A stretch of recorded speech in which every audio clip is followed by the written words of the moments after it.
Idza staiqadha, apabila bangun ahadukum salah satu kalian min naumihi dari tidurnya, fara'a, lalu dia melihat balalan basah, walam yara, dan dia tidak melihat annahu ihtalam, bahwasanya dia mimpi, ightasala, maka dia tetap mandi.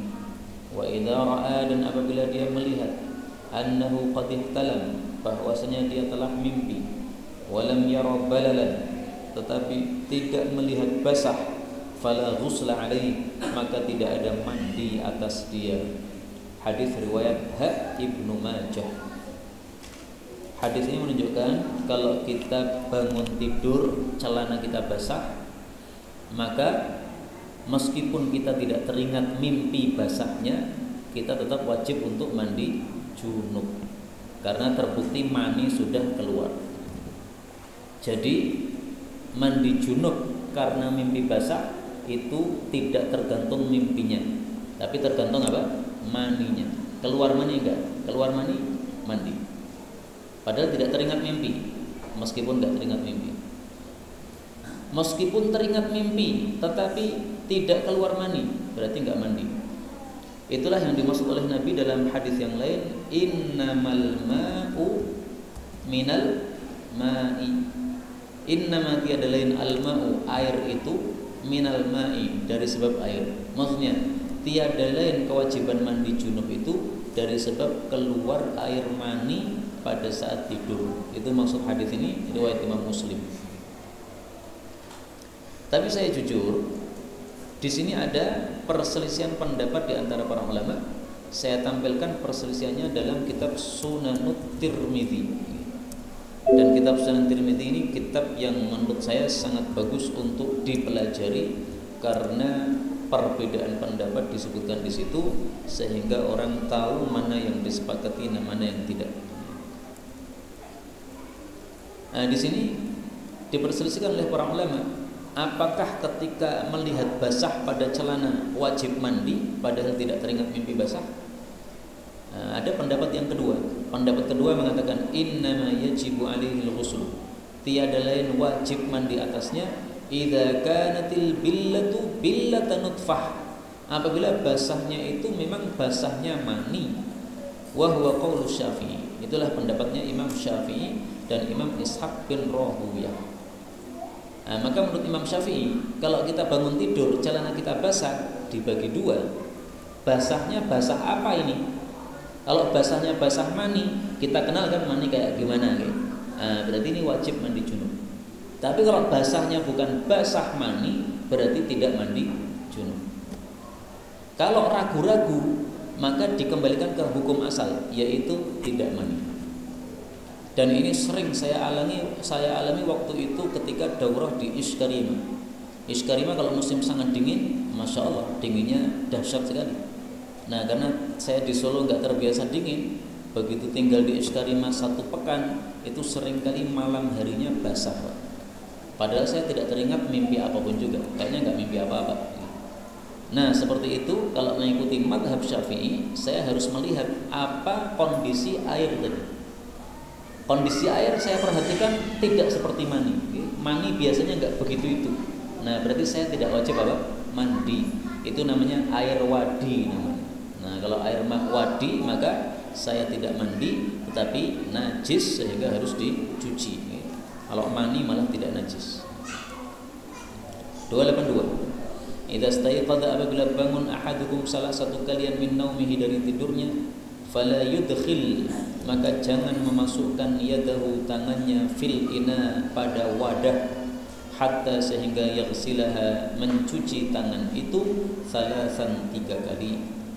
Fa inna, karena sesungguhnya ahadakum, masing-masing kalian, la yadri, tidak ngerti, aina, di manakah, batat, bermalam, yaduhu, tangannya.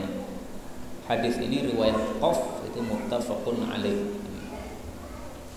Hadis ini menunjukkan bahwa kalau kita bangun tidur, maka telapak tangan kita ini tidak boleh langsung dicelupkan ke dalam ember air kecuali sudah dicuci dulu. Alasannya apa? Alasannya pada waktu tidur tangan kita terkena apa kita nggak ngerti. Bisa jadi ada anak kita bahwa pipisnya nempel di tangan kita. Nah, maka kalau kita masukkan tangan ke ember, dikhawatirkan embernya akan terkena najis gara-gara pipis yang di tangan kita. Atau misalnya mohon maaf, orang Arab zaman dulu itu biasanya istinja pakai batu. Otomatis duburnya itu masih ada kotorannya. Yang bersih hanya bagian luar. Tapi seandainya tangan dimasukkan ke lubang dubur, pasti masih ada kotorannya. Nah, kadang-kadang orang tidur kan nggak sengaja, Pak. Tangannya tiba-tiba masuk pada duburnya, garuk-garuk misalnya. Nah, berarti tainya nempel di tangannya.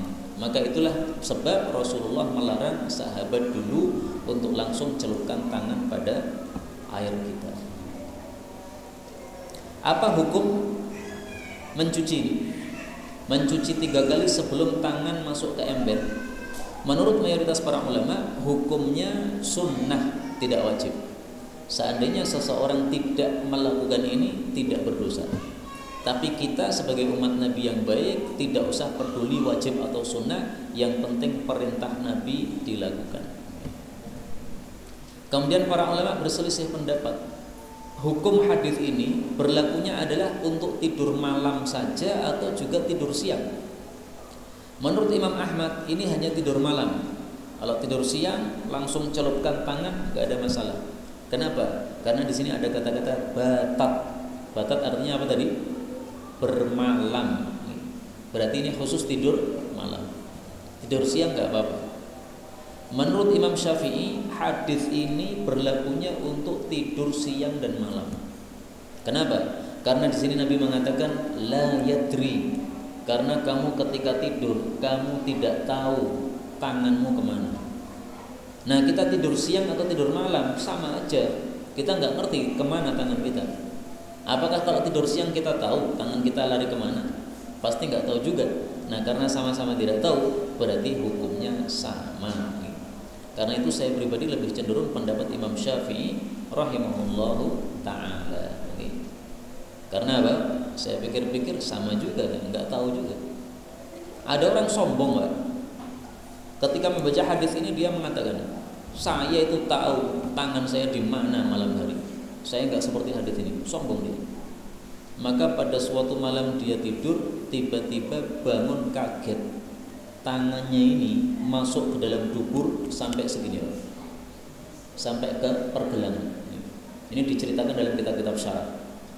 Nah, ini Allah Maha Kuasa, bisa aja menyebabkan orang yang sombong kemudian dilecehkan oleh Allah seperti ini tadi. Kamu merasa tahu padahal kamu itu nggak tahu. Seandainya kita tidur, sebelum tidur tangan kita bungkus dengan plastik kresek. Bangun-bangun, hadis ini berlaku atau tidak? Para ulama mengatakan tetap berlaku. Kenapa? Karena ketika kita tidur, kita tidak ngerti apa yang terjadi pada tangan kita. Memang sudah kita bungkus kresek, tapi barangkali ada tikus pipis kemudian netes masuk, bles, bisa juga kan? Sama aja. Nah, maka jangan memakai nalar untuk menolak hadis ini. Udahlah, pokoknya bangun tidur cuci 3 kali selesai. 283. Idza staiqadha, apabila bangun ar-rajulu seseorang minal laili dari waktu malam, wa aiqadha, dan dia membangunkan ahlahu istrinya, wa shallaya, dan keduanya salat rakaataini 2 rakaat, maksudnya salat tahajud, kutiba, keduanya dicatat minadz dzakirin Allah katsira, termasuk orang-orang yang zikir kepada Allah dengan banyak, wadz-dzakirat, dan perempuan yang zikir kepada Allah dengan banyak. Hadis ini riwayat Abu Dawud. Hadis ini derajatnya sahih menurut Al-Albani. Dan memang buku yang kita pelajari ini isinya semuanya hadisnya apa? Sahih. Kecuali 1 atau 2 hadis yang terkenal meskipun dhaif, tetapi ada yang mensahihkannya. Nah, itu saya tampilkan juga di sini nanti insyaallah kalau lewat. Tapi saya jujur, hadis nomor 8283 ini oleh guru saya Syekh Mustafa Al-Adawi, hadis ini dinilai dhaif. Karena itu ringkasnya hadis nomor 283 ini derajatnya berarti diperselisihkan ulama. Menurut Syekh Albani sahih, menurut Syekh Mustafa Adawi dhaif. Nah, ini kalau orangnya semangat untuk sholat tahajud, maka sampaikan saja hadis ini. Kalau ada orang yang kurang semangat sholat tahajud, disemangati dengan hadis ini, gak ada masalah ini. Kalau ada orang yang malas sholat tahajud, kemudian dia membaca hadis ini, dia mengatakan, oh kalau begitu sholat tahajud cukup rakaatain, 2 rakaat. 2 rakaat langsung tidur, itu sudah termasuk orang yang zikir banyak kepada Allah. Akhirnya tahajud cuma 2 menit, Pak. Karena baca kulhu rakaat pertama, rakaat kedua, habis itu tidur. Maka kalau ada orang kayak begitu, kita sampaikan kepadanya hadisnya dhaif, supaya dia tidak bermudah-mudah. Kalau ada orang yang malas tahajud, kemudian disampaikan hadis ini jadi semangat, nah sampaikan aja bahwa hadis ini sahih. Jadi kita luas saja lah ya, menyampaikan hadis ini sahih atau dhaif tergantung kondisi. Karena kita bukan ulama, maka boleh kita taklid kepada ulama yang menilai hadis ini sahih atau dhaif. 284. Idza apabila istayqatta, kamu bangun, fasalli, maka salatlah. Hadis ini riwayat Abu Dawud sahih. Hadis ini ada ceritanya. Ceritanya saya taruh di bawah sini dalam penjelasan hadis ini. Ada seorang perempuan datang kepada Nabi SAW. Waktu itu para sahabat di samping beliau. Perempuan ini mengatakan, ya Rasulullah, sesungguhnya suami saya namanya Safwan bin Mu'attal, disebut namanya. Dia memukul saya ketika saya sholat.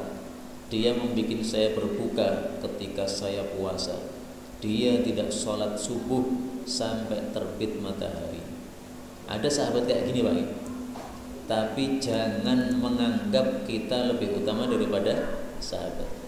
Kenapa? Ini kan kekurangan yang disebutkan. Coba kalau kelebihannya yang disebutkan, kita jadi kalah semua. Nah, kita lanjutkan di sini. Waktu itu Safwan, yaitu suaminya, ada di majelis itu. Nah, istrinya mungkin nggak ngerti. Nah, maka Nabi bertanya kepada Safwan tentang laporan istrinya. Maka Safwan menjawab, ya Rasulullah, adapun perkataan istri saya bahwa saya memukul dia ketika dia sholat, maka karena dia itu membacanya 2 surat, padahal sudah saya larang. Maka Rasulullah menjawab, kalau kamu baca 1 surat itu sudah cukup. Jadi ini kira-kira suami istri baru ya. Nah, maka suami istri baru kan biasa tau ya. Nah, masih bulan madu. Nah, ini istrinya kalau sholat lama, Pak. Kenapa lama? Bacanya suratnya double. Habis surat Al-Muzammil kemudian Al-Mudathir. Nah, suami ini nunggu kesuwen, wah nganyeli wong ini. Wah, akhirnya dipukuli, sholat kedawan. Itu maksudnya. Adapun perkataan dia bahwa saya membikin dia berbuka ketika dia puasa, karena dia itu puasa sunnah, sementara saya ini masih pemuda, saya tidak bisa sabar 1 hari nggak hubungan, itu nggak bisa, nunggu malam nggak bisa, saya masih muda nih. Nah, maka saya hubungan aja siang-siang, batal puasanya nggak masalah. Nah, maka Rasulullah waktu itu kemudian bikin aturan, perempuan tidak boleh puasa kecuali dengan izin suaminya. Ini puasa sunnah. Adapun perkataan dia bahwa saya tidak sholat subuh sampai terbit matahari, memang saya itu dari satu kabilah yang dikenal tidak bisa bangun kecuali pas matahari terbit. Ini kabilah terkenal, Pak. Kabilah ngepluk. Pokoknya kalau subuh adzan itu mau pakai mic seberapapun yang suaranya kuat, enggak dengar. La nakadu nastayqid hatta tatla'u asy-syamsu. Nyaris tidak bisa bangun sampai matahari terbit. Nah, Nabi tidak marah. Nabi mengatakan fa idza stayqadta fasholli. Ya sudah, kalau begitu kalau kamu bangun silahkan sholat subuh. Enak Pak ya? Nah, jadi tapi ini jangan digunakan untuk dalil, wah berarti sholat subuh terbit matahari enggak apa-apa, bukan. Kenapa? Karena panjenengan bukan termasuk kabilah ngepluk tadi. Kalau panjenengan termasuk kabilah ngepluk nggak apa-apa. Ini memang kabilah terkenal. Pokoknya mereka nggak bisa bangun. Satu kampung itu terkenal nggak bisa bangun.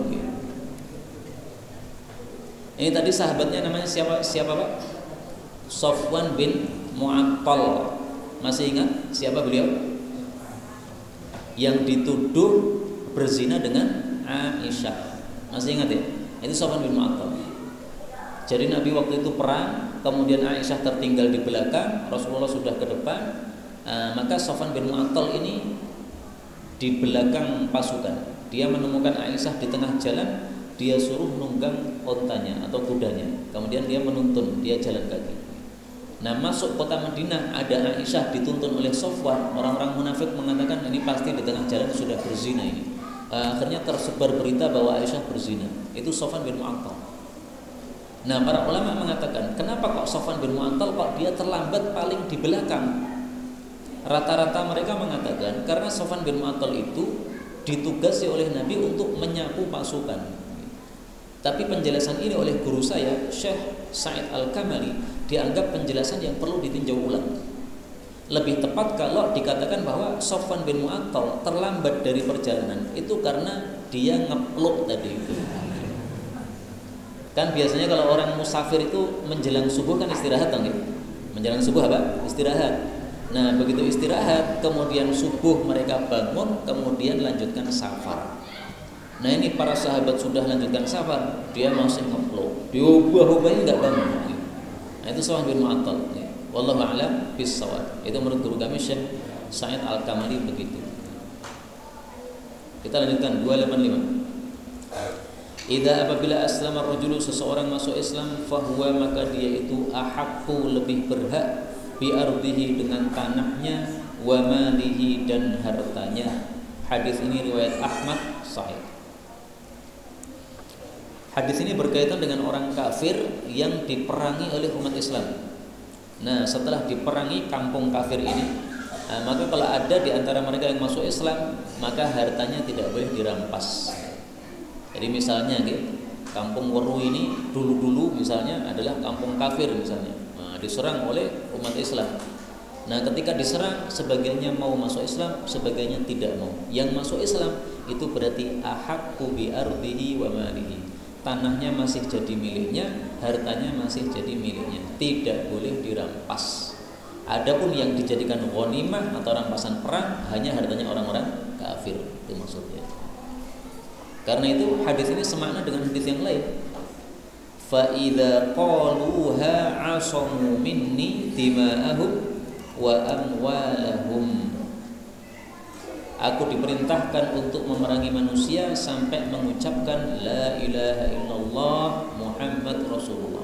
Fa idza qaluha, kalau mereka mau mengucapkan kalimat itu, asamu minni dima'ahum wa amwalahum. Mereka sudah menjaga dari saya darah-darah dan harta mereka. Hadis muttafaqun alaih. Nah, maka Islam ini bukan haus darah. Kalau Islam itu haus darah, ya orang ketika diserang tidak boleh mengucapkan syahadatain. Diserang harus tunduk. Tapi enggak, Islam enggak begitu. Ketika diserang ada yang masuk Islam, diterima. Karena mungkin kan dalam kampung itu kampung kafir, tapi sebenarnya di situ ada orang-orang yang sebenarnya tidak suka kekafiran. Dia sebenarnya tertarik sama Islam. Tapi kalau masuk Islam sendiri, seluruh kampung memusuhi. Akhirnya dia tidak masuk Islam. Tapi begitu diserang, dia ketakutan, langsung masuk Islam, diterima, enggak ada masalah. 286.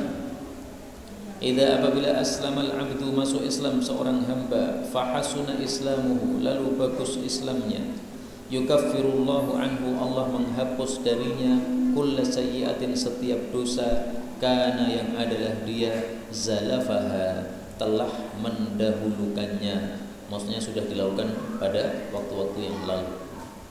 Wa kana, dan adalah ba'da dzalika, setelah itu yang terjadi al-qisasu, qisas. Yang dimaksud qisas adalah al-hasanatu, satu kebaikan, bi asyri amsalihha, dilipat gandakan 10 yang semisalnya, ila 700 dhi'fin, sampai 700 kali lipat. Wasayyi'atu, adapun keburukan, bimisliha, dibalas yang semisal dengannya saja. Illa, kecuali ayyatajawazallah, kalau Allah itu memaafkan anha, terhadap kesalahan tersebut. Hadis ini riwayat Bukhari. Hadis ini menunjukkan kalau orang masuk Islam, Islamnya bagus, maka semua dosanya habis. Ada 3 amal yang menyebabkan dosa habis. 1, masuk Islam. 2, hijrah. 3, haji. Kita lihat hadisnya, kata kuncinya yahdimu. Rasulullah sallallahu alaihi wasallam bersabda, "Ama alimta, apa kamu tidak ngerti annal Islam yahdimu, bahwasanya masuk Islam itu menghancurkan maka qabla, semua dosa sebelum masuk Islam. Wa anal hijrah, dan bahwasanya hijrah dari Mekah ke Madinah tahdimu maka qablaha, menghancurkan seluruh dosa sebelum hijrah. Wa anal hajja yahdimu maka qablah, bahwasanya haji menghancurkan seluruh dosa yang dilakukan sebelumnya." Hadis riwayat Muslim sahih. Karena itu mudah-mudahan kita semua mendapatkan kesempatan haji mabrur. Amin ya rabbal alamin. Kita lanjutkan 287. Idza apabila asyara, menunjuk ar-rajulu seseorang ala akhihi, kepada saudaranya, bisilahi, dengan senjata, fahuma, maka keduanya ala jurufi, pada tepi jahannam, neraka jahannam. Fa idza, maka apabila qatalahu, dia membunuh saudaranya itu, waqa'a, keduanya terjerumus, fihi, di dalam neraka jahannam, jami'an, semuanya. Hadis riwayat Nun Nasa'i. Hadis ini menunjukkan haramnya muslim sesama muslim berperang. Rasulullah sallallahu alaihi wasallam bersabda, wa qitaluhu kufrun, sibabul muslim, saling saling cela antara orang muslim itu fusuqun, adalah perbuatan fasik. Wa qitaluhu, saling memerangi sesama muslim itu kufrun, perbuatan kafir. Hadis muttafaqun alaih. Jadi saling perang antar muslim hukumnya apa? Haram. Dosa besar, bukan dosa kecil. Karena semua dosa yang disebut kafir oleh Nabi itu adalah dosa besar, termasuk ini. A sama B sama-sama muslim, hanya gara-gara beda pendapat, akhirnya satu ambil pedang, satu ambil pedang, saling pedang-pedangan, atau kalau sekarang ya tembak atau tongkat atau apalah. Nah, ini ketika betul-betul menggunakan senjatanya, maka mati maupun hidup semuanya masuk neraka. Nah, para sahabat bertanya, "Ya Rasulullah, ini yang membunuh masuk neraka ya wajar. Ini masuk yang terbunuh kok masuk neraka? Kan kasihan terbunuh masuk neraka." Apa kata Nabi? Nah, beliau menjawab, "Innahu kana harisan ala qatli sahibihi." Karena yang terbunuh itu sebenarnya dia juga sangat ingin membunuh saudaranya tadi, tapi hanya dia kalah saja. Innahu, sesungguhnya dia yang terbunuh, karena adalah dia harisan, sangat ingin, ala qatli sahibihi, untuk membunuh saudaranya. Hadis muttafaqun alaih. Jadi niat buruknya sudah dihitung oleh Allah. Niatan buruknya apa? Membunuh saudaranya tadi. Tapi dia kalah tenaga, akhirnya dia yang mati, sama aja. Maka kalau ada niatan buruk dalam hati, sudah dilakukan aksi, itu sudah berdosa. Ada orang niatan maling, sudah masuk ke masjid ini malam-malam jam 12. Ketika akan membuka kotak infak, tiba-tiba Mbah Dadi masuk. Orangnya langsung lari, tidak jadi maling. Nah, larinya itu tidak jadi maling, itu sudah dapat dosa. Kenapa? Larinya bukan karena takut Allah, tapi takut manusia. Sehingga niatan buruk sudah ada aksi, dosa. Niatan buruk belum ada aksi, tidak dosa. Karena itu apa yang diucapkan oleh hati ini oleh Allah dimaafkan selama belum diungkapkan oleh mulut atau diungkapkan oleh aksi perbuatan tubuh kita. Dan hadis ini, hadis 287, ini sama dengan yang disebutkan oleh Allah dalam Al-Quran. Wa kuntum ala syafa jurufin harin. Surat At-Taubah ayat 109. Bukan ini. Wa kuntum ala syafa hufratin minan nari fa anqadakum minha. Surat Ali Imran ayat 103. Wa'tasimu bihablillahi jami'an wa la tafarraqu. Pegang teguhilah tali Allah, yaitu agama Islam, secara berjamaah, jangan bercerai-berai. Ingatlah nikmat Allah kepada kalian ketika kalian dulu bermusuhan, yaitu ketika masih kafir. Lalu Allah pun menyatukan antara hati-hati kalian, yaitu dengan sebab masuk Islam. maka kalian menjadi dengan sebab nikmat Allah bersaudara. Wa kuntum, dan adalah kalian dulu ketika masih kafir, ala syafa hufratin, di atas tepi lubang neraka. Nah, inilah yang dimaksud dalam hadis ini tadi. Fahuma ala jurufi jahannam. Juruf artinya tepi, syafa ini artinya juga apa? Tepi, sama. Kita lanjutkan 288. Idza apabila ishtadda dahsyat al-harru panas, fa abridu, maka tunggulah dingin, bis salati, untuk salat, maksudnya salat zuhur. Fa inna, karena sesungguhnya syiddatal harri, dahsyatnya panas itu, min faihi, dari uapnya jahannam, neraka jahannam.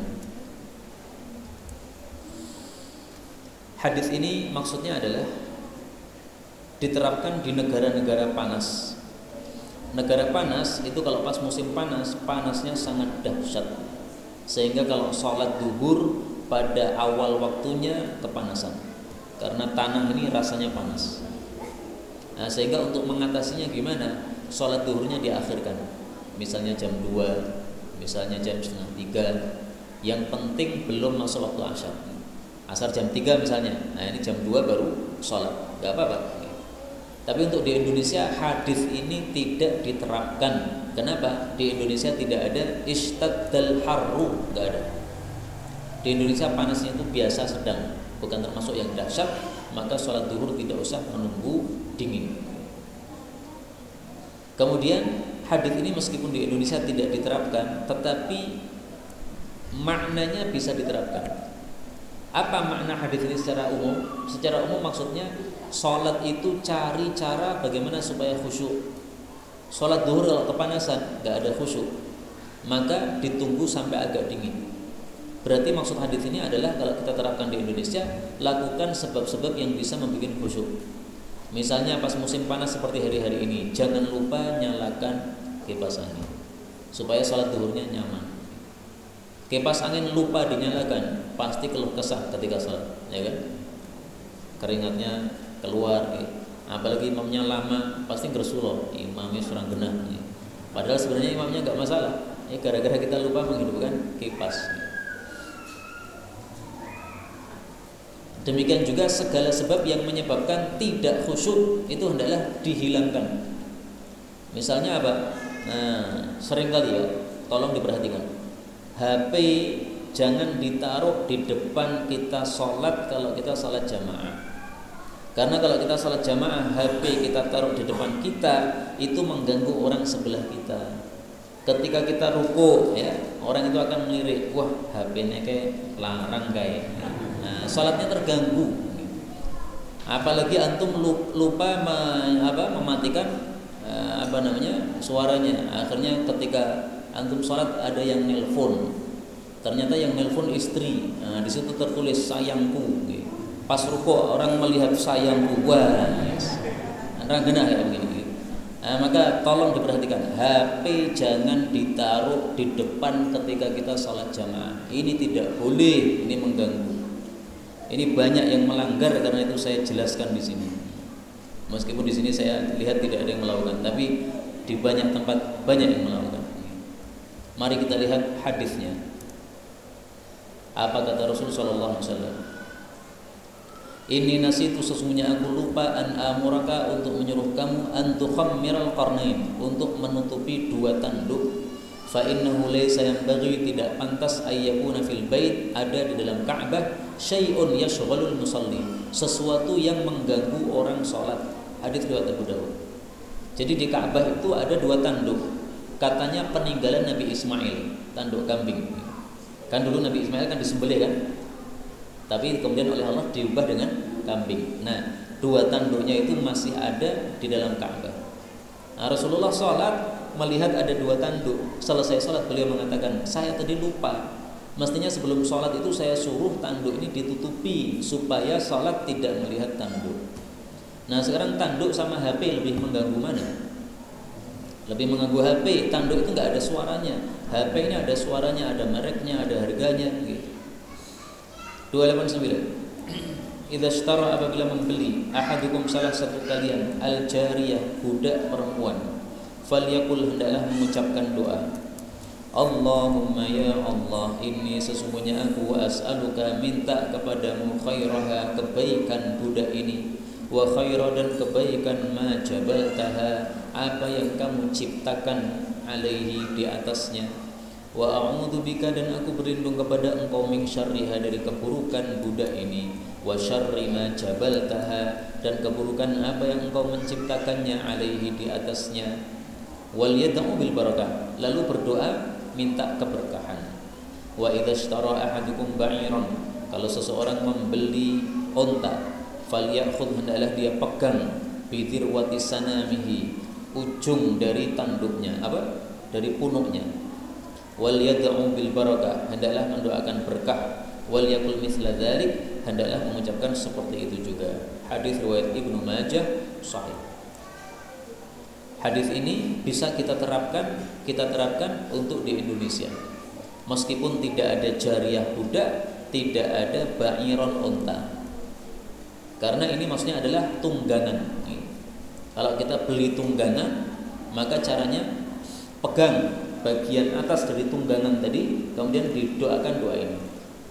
Beli motor, pegang bagian depannya itu. Nah, kemudian baca doa ini. Beli mobil, pegang bagian depannya, kemudian kita baca doa. Baik, mari kita baca. Allahumma inni as'aluka khairaha wa khaira ma jabaltaha alaihi, wa a'udzu bika min syarriha wa syarri ma jabaltaha alaihi. Dulu panjenengan beli motor baca doa ini apa benar, Pak? Maka ini buatan berkah, gampang rusak. Nah, makanya didoakan doa ini. Bagaimana kalau sudah terlanjur, ya dibaca enggak apa-apa. Jadi seandainya nanti setelah kajian kita pegang, kita baca ini enggak apa-apa. Karena doa itu sebenarnya kapan saja boleh, tapi memang ini sunnahnya setelah kita membeli. Bahkan dalam hadis yang lain, idza afada ahadukum imra'ah, kalau seseorang itu menikahi seorang wanita, sama juga. Jadi setelah akad nikah selesai, suami istri masuk kamar gitu. Nah, suami ini hendaklah pegang ubun-ubun istrinya, tangan kanan. Nah, setelah itu baca doa ini. Allahumma inni as'aluka khairaha wa khaira ma jabaltaha alaihi. Ya. Dan istri jangan marah. Istri jangan mengatakan padake motor wae. Oh, memang hadisnya begitu. Beli motor, beli budak, punya istri, sama aja. Itu Nabi mengajarkan begitu. 290. Idza ishtaraita, apabila engkau itu membeli mabi'an, suatu barang yang dijual, barang jualan, fala tabi'hu, maka janganlah kamu menjual barang itu hatta taqbidahu, sampai kamu memegangnya. Hadis ini riwayat Hakmim Ahmad, derajatnya sahih. Maksud hadis ini adalah kalau kita ingin menjual suatu barang, maka juallah setelah barang itu betul-betul sudah jadi milik kita sempurna. Misalnya kita kulaan beras dari arah timur, akan kita jual ke arah barat.